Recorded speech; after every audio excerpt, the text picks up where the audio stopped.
नहीं होना चाहिए।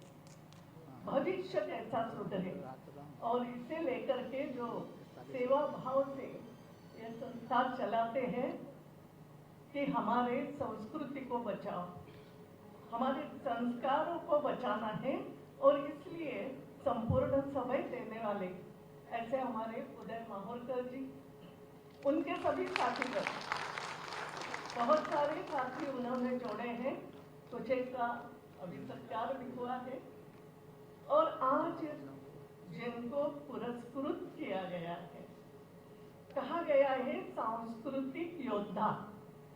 और आपने शायद पास में से देखा कि नहीं, उनको जो पुरस्कृत करते समय हाथ में स्मृति चिन्ह दिया है, उस पर छत्रपति शिवाजी और राणा प्रताप के चित्र है। बहुत ही उचित तरीके से, नहीं तो स्मृति चिन्ह तो बहुत रहते हैं, मगर ये केवल स्मृति चिन्ह नहीं है, सतत सामने रखने वाला आदर्श आप लोगों को दिया है, जिसकी कीमत बहुत ज्यादा है। तो मुझे लगता है कई बार हमारे मन में भी प्रश्न उठता है कि संस्कृति क्या है। आजकल तो बहस करना एक स्वभाव हो गया है ना, चर्चा करना हर बात की, समझना कम, बोलते जाना, शब्दों का उपयोग करना, माफ करना मुझे, लेकिन संस्कृति है क्या आखिर? मैं भी सोचती रहती हूँ, जिस शब्द के पीछे स लगता है उसमें कहीं ना कहीं सकारात्मकता होती है। तो सकारात्मक की हुई जो कृति है वो संस्कृति, ऐसा मैं मानती हूँ। समाज के लिए हम बोलते हैं सन्मति।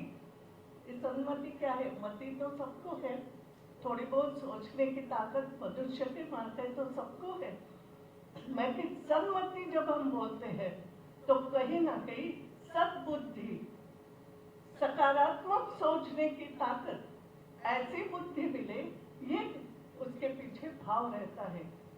और इसलिए जो हम मनुष्य, हम कहते हैं मनुष्य जीवन बगैर भाग्य से मिलता है। अब इस मनुष्य जीवन से हम कहाँ पहुंच सकते हैं? नर से नारायण बन सकते हैं। ये जो अभी योद्धा नाम दिया, ये युद्ध तो हमेशा चलता है। इसको हम कह सकते हैं सुर असुर का योद्धा, सुर असुर का युद्ध।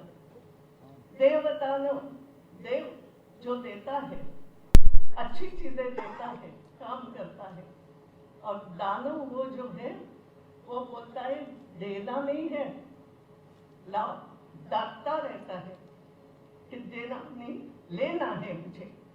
कहीं ना कहीं सुर असुर कोई अलग से नहीं होते हैं, हमारे ही मन में है, हमारे भी यहाँ कहीं तो भी है।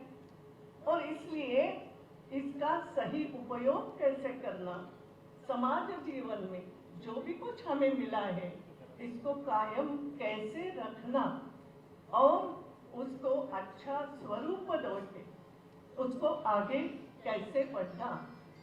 मनुष्य, अच्छे मनुष्य का जो एक लक्षण है, लक्षण ये है, और वो लक्षण वैसे तो आपके सामने बैठा है, मैं तावे के साथ कह सकती हूँ, यथा चित्तम तथा वाचो, यथा चित्तम तथा वाचो, यथा वाचस तथा क्रिया, चित्ते वाच्ययाम च साधूनाम एक रूपता।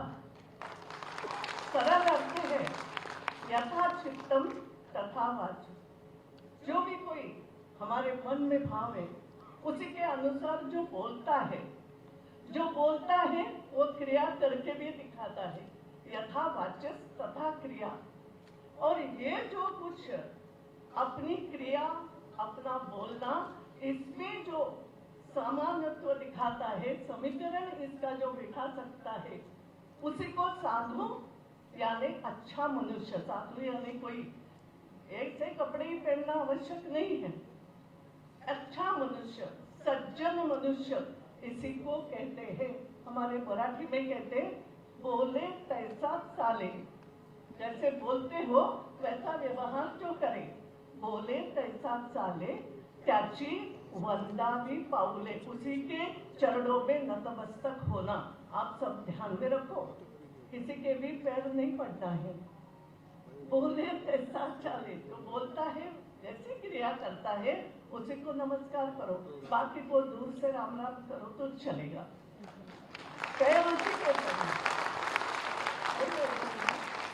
तो संस्कृति कोई अलग नहीं होती है जो नर से नारायण बना सकती है, मगर जो हमें सिखाया समझना है, आज समझना ये है, देखते हम बहुत सारी चीजें, तो देखना सब कुछ है, लेकिन दिखाना क्या है ये समझना है।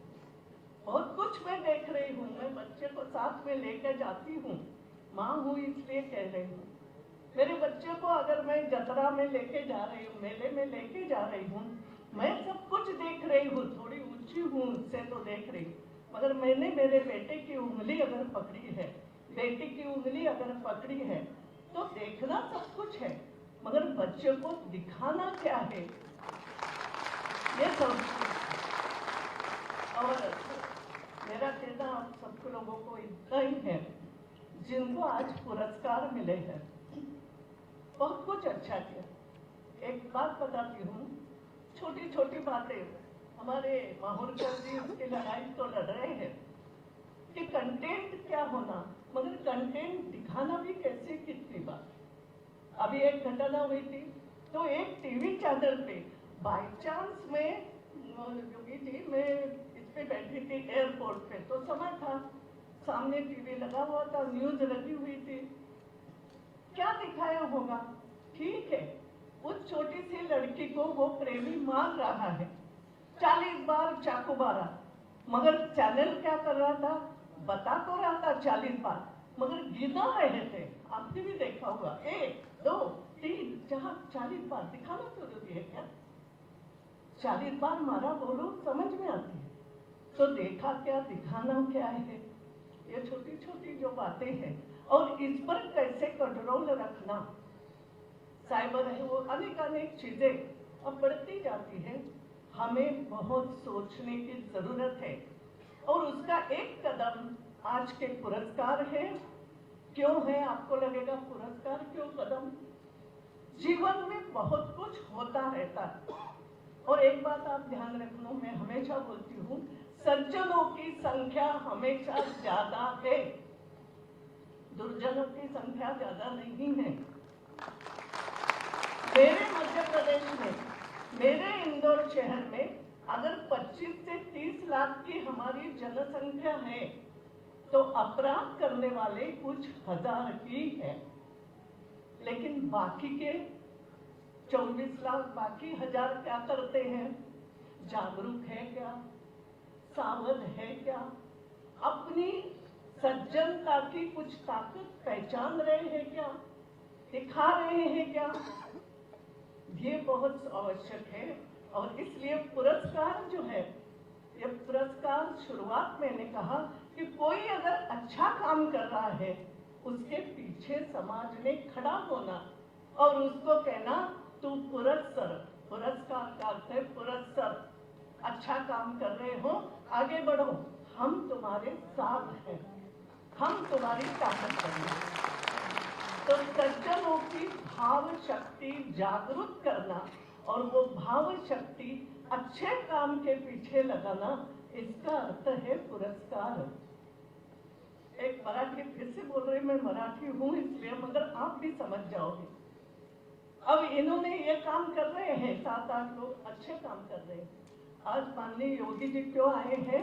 मुखिया है प्रदेश के, और इसलिए वो समझ रहे। मुझे अभी पता है, उन्होंने जो भेंट दी, मैंने उनको कहा मजे में कि फिरोजाबाद की चूड़िया तो सालों साल से सुनते आए हैं हम महिलाएं, और क्या चूड़ियों की बात करते, लेकिन आपने इतना सुंदर स्वरूप उसको जो दिया है, यूं तो आज तक कई मुख्यमंत्री हो गए, किसी ने ऐसा दिया होगा? किसी ने ऐसा सोचा होगा?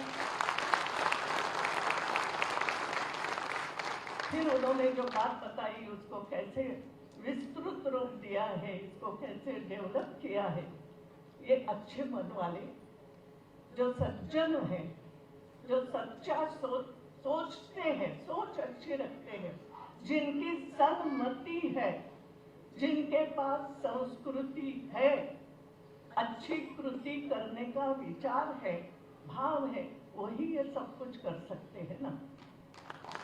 और आज मैं इतना ही कहूंगी, मैं यहाँ क्यों आई बहुत दूर से, जो मुझे कहा अभी 4 दिन पहले, नहीं आपको आना ही है। मैंने कहा कार्यक्रम क्या है? तो ऐसे लोगों को जो अच्छे काम कर रहे हैं उनको पुरस्कृत करना है, जो आज की आवश्यकता है। जिस प्रकार का समाज बन रहा है उसमें आवश्यकता है। तो मैंने कहा मुझे आना है, आऊंगी। क्यों आऊंगी? क्योंकि ये मेरा काम है। मेरा काम क्या है? जो मैंने कहा मराठी गीत आप कभी सुनो और समझो उसका अर्थ, और वो गीत लेकर मैं चलती हूँ। मैं अपने मन को समझाती हूँ।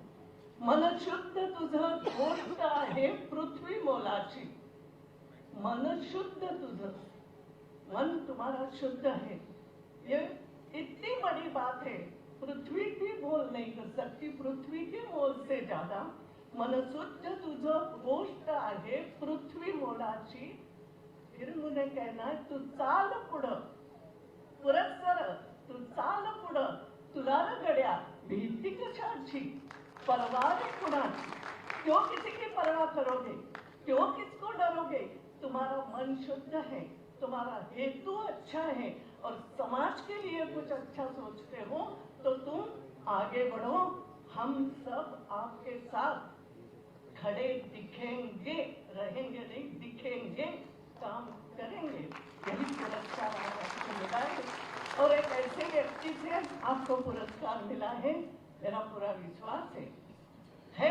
कभी कभी मन विषण्ण होता है, लगता है समाज इधर उधर तो नहीं जा रहा है, तो मैं अपने आप को समझाती हूँ नहीं, मेरे जैसी एक भी महिला अगर इसका विरोध करने के लिए खड़ी है, मेरे जैसी एक भी माँ अगर जागरूक है, तो भविष्य नहीं बिगड़ेगा इस हिंदुस्तान का। ऐसी कई मांग है। बहुत धन्यवाद। धन्यवाद श्रीमती सुमित्रा महाजन जी ने अपने खूबसूरत विचारों से इस कार्यक्रम में प्रकाश डाला है। आज के स्वर्णिम अवसर पर यहाँ इस कार्यक्रम में उत्तर प्रदेश के लोकप्रिय मुख्यमंत्री माननीय योगी आदित्यनाथ जी की सम्मानित उपस्थिति उत्सव से कम नहीं। माननीय योगी जी की एक ऐसे बिरले संत हैं जिन्होंने योग और आध्यात्मिकता को अपने जीवन बनाया है, उसे ही अपनी राष्ट्र सेवा का पवित्र आधार बनाया है। उनकी सांस्कृतिक छवि और उनका आदर्श जीवन सभी के लिए एक जीवंत उदाहरण प्रस्तुत करती है।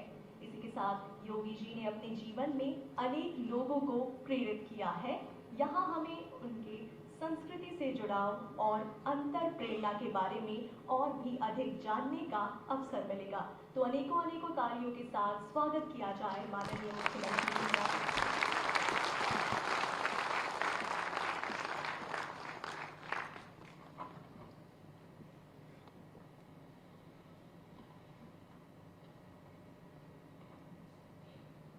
Safe culture safe India mission के आज के इस कार्यक्रम में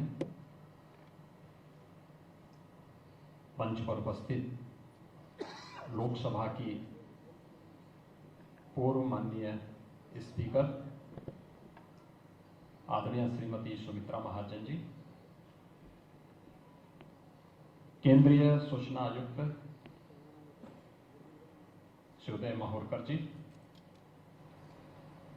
उत्तर प्रदेश सरकार में मेरे सहयोगी मंत्रीगण श्री नंद गोपाल नंदी, श्री जसवंत सैनी जी, श्री ब्रजेश सिंह जी, गौतम बुद्ध नगर से क्षेत्र मान्य सांसद डॉक्टर महेश शर्मा जी, राज्यसभा के मान्य सांसद श्री सुरेंद्र नागर जी, हमारे सभी मान्य विधायकगण, सांस्कृतिक योद्धा के रूप में safe culture safe India mission के द्वारा जिन्हें आज सम्मानित किया गया है, ऐसे सभी उपस्थित महानुभाव, समाज के विभिन्न क्षेत्रों से जुड़े हुए उपस्थित भाइयों बहनों, मैं सबसे पहले लोकसभा की पूर्व स्पीकर और जिनके सानिध्य में एक लंबे समय तक मुझे लोकसभा में कार्य करने का अवसर प्राप्त हुआ, आदरणीय श्रीमती सुमित्रा महाजन जी का उत्तर प्रदेश की धरती पर आगमन पर मैं उनका हृदय से स्वागत करता हूं, अभिनंदन करता हूं।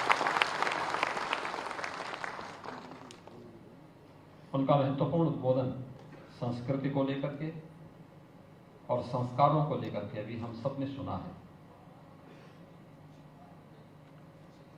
उनका यह महत्वपूर्ण उद्बोधन इस मिशन के लिए एक पाथेय बन सकता है और इस देश से भी मैं उनका समय निकालने और इस महत्वपूर्ण कार्यक्रम के लिए अपना आशीर्वाद प्रदान करने के लिए हृदय से धन्यवाद देते हुए अभिनंदन करता हूं। मित्रों, आज एक बहुत महत्वपूर्ण दिन भी है। 48 वर्ष पहले लोकतंत्र के गले को घोंटने का प्रयास हुआ था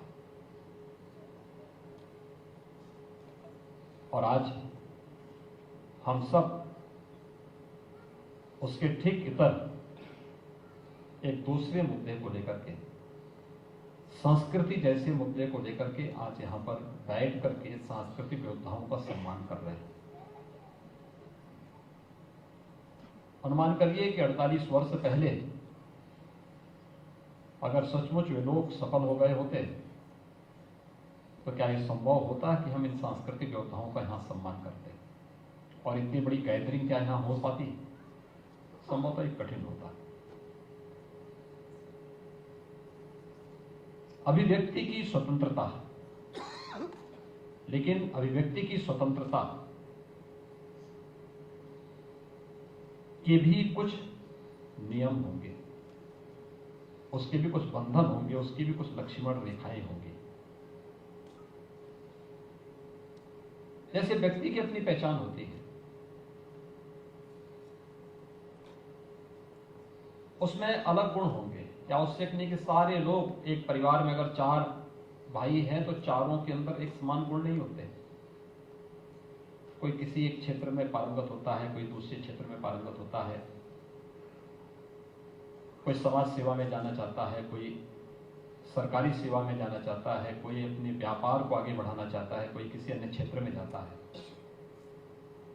ऐसे ही समाज के अंदर भी आप देखते होंगे अलग अलग वर्ग हैं, अलग अलग जातियां हैं, अलग अलग मत और पंथ हैं, अलग अलग उपासना विधियां हैं। और ये केवल मनुष्य के अंदर ही नहीं है, जीव जंतुओं में भी है। अलग अलग क्लाइमेटिक जोन में अलग अलग प्रकार के जीव जंतु पाए जाते हैं और अगर ये मनुष्य के साथ साथ जीव जंतुओं के अंदर पाए जाते हैं तो प्रकृति इससे अछूती नहीं है। दुनिया के अंदर जितने देश हैं उनकी भी अपनी एक विशिष्ट पहचान है। जैसे फ्रांस अपनी कला के लिए विख्यात है। उनका कुछ भी कर लो लेकिन उनकी कला के साथ छेड़छाड़ मत करो। ब्रिटेन है, ब्रिटेन की अपनी पहचान है, वह सब कुछ कर लो लेकिन उनके व्यवसायिक हितों के साथ जब आपने प्रहार किया तो उनमें गुस्सा आता है।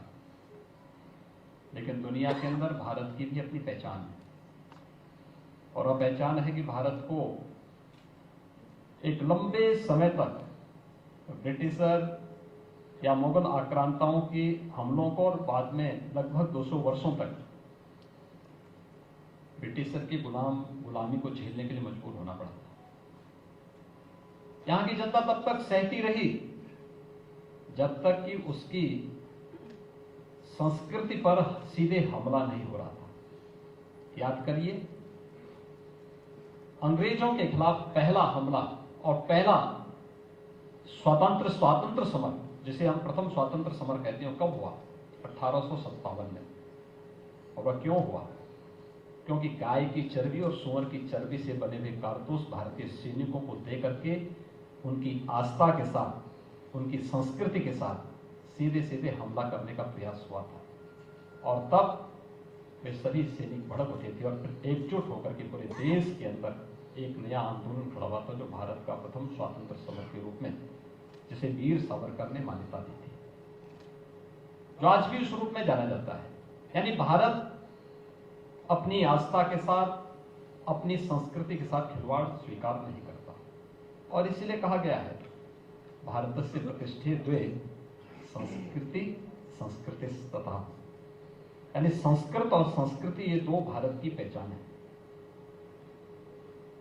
संस्कृति यानी बीज का पनप जाना, एक वृक्ष बन जाना, फल फूल करके लोक कल्याण के माध्यम से किसी को छाया देना, किसी को फल देना, और बाद में फिर अपनी इमारती लकड़ियों से लोक कल्याण का मार्ग प्रशस्त कर देना। एक एक अवयव उपयोगी है।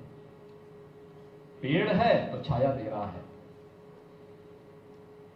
फूल आए तो सर्वत्र खुशबू फैला रहे हैं, फल आए तो सबको फल की मिठास दे रहा है, और अगर सूख है तो इमारती लकड़ियों से लोक कल्याण का मार्ग प्रशस्त करना, ये संस्कृति है।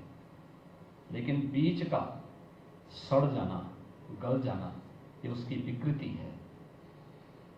संस्कृति पर हमला उस विकृति को बढ़ाने जैसा है, जो बीज की नियति को फलने फूलने के लिए नहीं, बल्कि बीज की नियति को सड़ने के लिए, गलने के लिए छोड़ देना चाहता है, उसको नष्ट कर देना चाहता है।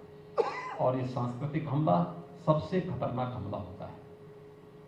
याद करिए, मुगल इस देश में तब तक आराम से शासन करते रहे जब तक उन्होंने मंदिरों पर हमले नहीं किए थे। जब मंदिरों पर हमले हुए तो उनके पतन भी आते हुए दिखाई दिए। मैंने सुना है कि औरंगजेब के वर्तमान पूर्वज कोलकाता में रिक्शा चलाने का काम कर रहे हैं। यानी यह भी एक स्थिति उनके सामने आई।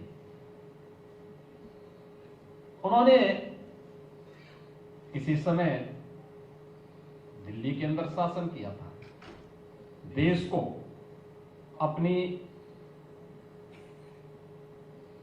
क्रूरता से एक भय के माहौल में बदलने का कार्य किया। लेकिन एक समय ऐसा भी आया जब उन्होंने भारत की संस्कृति पर हमला किया। परिणाम हम सबके सामने है। अलग विषय है, समय के अनुरूप चीजें बदलती गई, वे वापस आती गई। लेकिन महत्वपूर्ण है, जिसकी ओर अभी लोकसभा की पूर्व माननीय स्पीकर ने हम सबका ध्यान आकर्षित किया। हमले होंगे, और ऐसा नहीं कि पहली बार हो रहा है। देवासुर संग्राम इसी बात को लेकर था, धर्म और धर्म के बीच ही था, सत्य और असत्य के बीच में ही था, न्याय और अन्याय के बीच में हमेशा हुआ है। आप चले जाइए देवासुर संग्राम में, चले जाइए राम रावण के युद्ध में, आप चले जाइए महाभारत में, आप आ जाइए। ये लगातार हर कालखंड में, हर युग में ये हुआ है। अच्छे लोग भी होंगे, बुरे भी होंगे,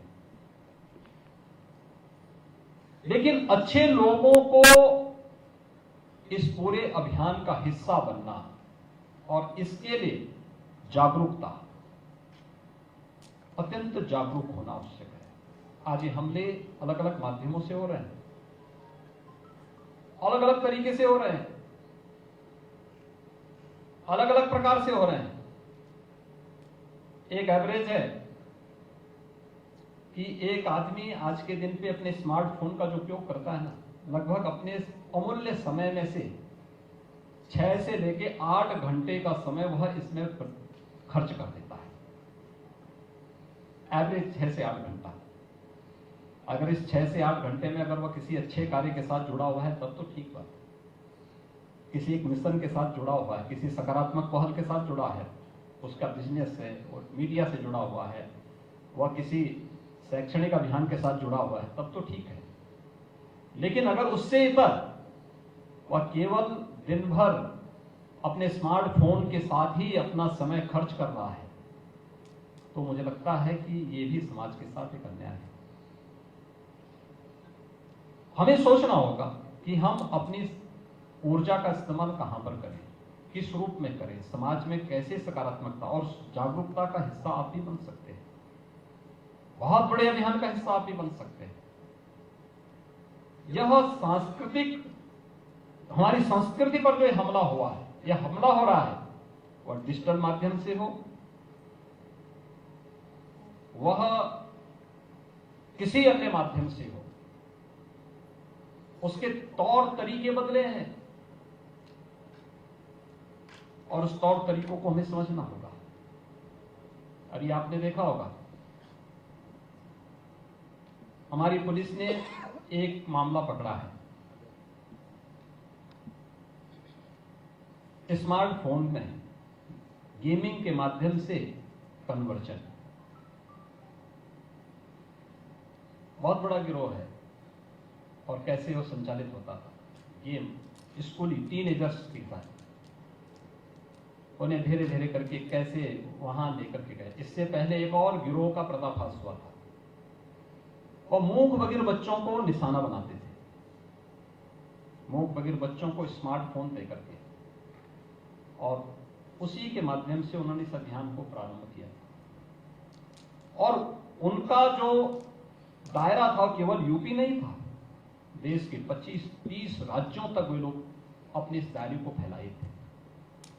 टारगेटेड उनके हमले हो रहे थे, सभ्य परिवारों के साथ जुड़ करके फिर उनके माध्यम से, उनके बच्चों के माध्यम से इस परिवार में घुसपैठ करना, फिर उसके माध्यम से पूरी व्यवस्था को इसके साथ जुड़ना। ऐसे ही समाज में जागरूकता का परिणाम किस रूप में हम लोग देख रहे हैं। दिल्ली में जो घटना घटित हुई, पहले छद्म नाम से भेष बदल करके उस लड़की से शादी की जाती है, बाद में फिर उसका कन्वर्जन कराया जाता है, फिर कुछ महीनों के बाद उसकी हत्या कर दी जाती है। मुंबई में 2 प्रकरण इस प्रकार के आए। उत्तर प्रदेश में हम लोगों ने 2020 में इस प्रकार की 2-3 घटनाओं को जब देखा तो हम लोग एक ऑर्डिनेंस लेके आए, काफी तनातनी हुई, हमने फिर एक्ट बनाया, यूपी में एक्ट लागू है। तब भी घटनाओं को हम लोग जब देखते हैं, हमें लगता है कि समाज में, परिवार में व्यापक जागरूकता की आवश्यकता है और सांस्कृतिक योद्धाओं का काम आज के दिन पर इन सब गतिविधियों पर कानून अपना काम करेगा। आप कानून को हाथ में मत लीजिए, आप पुलिस को सूचना दीजिए, लेकिन पुलिस की बात बाद में आती है। आपकी जिम्मेदारी इससे पहले परिवारों को बताना, समाज को जागरूक करना, सही और गलत के बारे में अवगत कराना, सत्य क्या है, उन सब बातों से उनको बताना।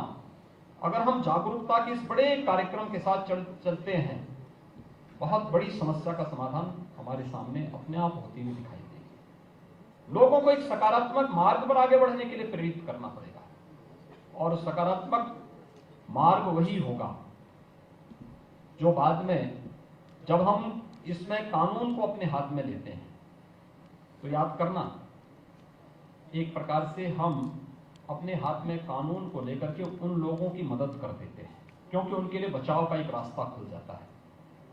कार्रवाई कानून को करने दीजिए, पुलिस को करने दीजिए, प्रशासन को अपने तरीके से उनसे निपटने दीजिए। हम समाज की जिम्मेदारी अपने ऊपर लें, हम समाज को समझाएं क्या रास्ते इसके निकल सकते हैं, कैसे ये सब घटनाएं घटित हो रही हैं, कैसे समाज का एक बड़ा तबका इस विकृति की ओर जाकर के पेड़ बनने के पहले ही वह सूख करके अपनी नियति को नष्ट करने की ओर कैसे अग्रसर हुआ है। यह हम सब के लिए बड़ी चुनौती है और इस दिशा में हम सबको मिलकर के कार्य करना होगा। अलग अलग इसके पक्ष हैं, अलग अलग उसमें आप जाएंगे देखेंगे तो इसके बहुत सारी चीजें आपको समाज के अंदर देखने को मिलेंगी। और इसीलिए प्रधानमंत्री जी ने जब आजादी के अमृत महोत्सव के मुख्य महोत्सव को संबोधित करते हुए देश के नागरिकों को कहा था कि 1947 में भारत जब देश की आजादी का शताब्दी महोत्सव मना रहा होगा, तब हमें कैसा भारत चाहिए, उस समय भारत कैसा होना चाहिए। अगर एक समर्थ और शक्तिशाली भारत हमें चाहिए, एक विकसित भारत हमें चाहिए, तो पंच प्रण की बात उन्होंने कही थी। इस पंच प्रण में गुलामी के अंशों को सर्वथा समाप्त करना, गुलामी के अंश किसी भी रूप में हो जो मैं मानसिक दासता की ओर अग्रसर कर रहे हो, जिसके कारण हमारी संस्कृति पर प्रत्यक्ष और अप्रत्यक्ष रूप से हमले हो रहे हों, उससे पूरी तरह से अपने आप को अलग करना, उससे किसी भी प्रकार का कोई संबंध हमारे पास हमारा न होना, हम विरासत, अपनी विरासत का सम्मान कर सके। हमें समझना होगा हमारी जो परंपराएं हैं, हमारी जो एक लंबा इतिहास है, ये हमारी गौरवशाली अतीत का हिस्सा है। उस पर गौरव की अनुभूति करते हुए आगे बढ़ना। हम तकनीक का उपयोग करें, लेकिन तकनीक का दास न बने। तकनीक का हम अपने अनुसार संचालन करेंगे, हम तकनीक के अनुसार नहीं चलने लग जाएंगे, और इसके अनुरूप हमें अपने आप को तैयार करना होगा। समाज में सभी लोगों को एक समानता के साथ आगे बढ़ने का अवसर देना। हर व्यक्ति को अपनी योग्यता, अपनी क्षमता के अनुरूप आगे बढ़ने का अवसर तो मिले, लेकिन साथ साथ नागरिक कर्तव्यों के प्रति भी हम लोगों को जागरूक कर सके।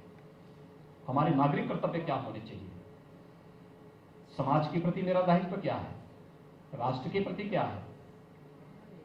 और सबसे पहले इसकी शुरुआत मैं अपने घर से प्रारंभ करूं, अपने गांव से, अपने मोहल्ले से प्रारंभ करूं, और फिर इस प्रक्रिया को आगे बढ़ा करके जब हम कार्य करेंगे, कोई कारण नहीं 1947 आते आते भारत दुनिया की एक विकसित महाशक्ति के रूप में स्थापित न हो जाए। 140 करोड़ लोगों को इस संकल्प के साथ जुड़ना होगा, और ये सांस्कृतिक योद्धा आज यहाँ पर 7 ऐसे सांस्कृतिक योद्धाओं का सम्मानित किया गया।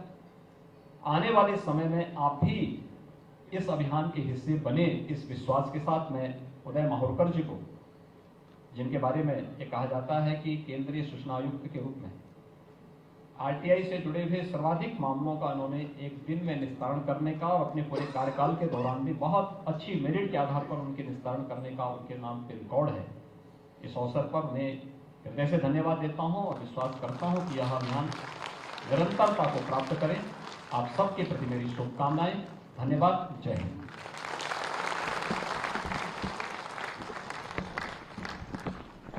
बहुत बहुत धन्यवाद माननीय योगी आदित्यनाथ जी का संस्कृति पर प्रकाश डालने के लिए। हम कार्यक्रम की समाप्ति की ओर बढ़ रहे हैं, और इस प्रयास के अंत में हमारा उद्देश्य सिद्ध होने की ओर आगे बढ़ना है। हम सभी को यह समझना होगा कि संस्कृति हमारी पहचान है, हमारी गरिमा है, हमारी आत्मा है। इसलिए इस देश की संस्कृति की सुरक्षा और संरक्षण करना हमारा कर्तव्य है। चुनौतियों से नहीं घबराइए, उन्हें गले लगाइए, उनसे नई ऊंचाइयों को छूने का अवसर पाइए। हमारी संस्कृति को आगे बढ़ाने के लिए हमें एकजुट होकर, मिलकर काम करना होगा। इसलिए आप सभी से निवेदन है कि इस अद्भुत मिशन के तहत सेव कल्चर सेव मिशन में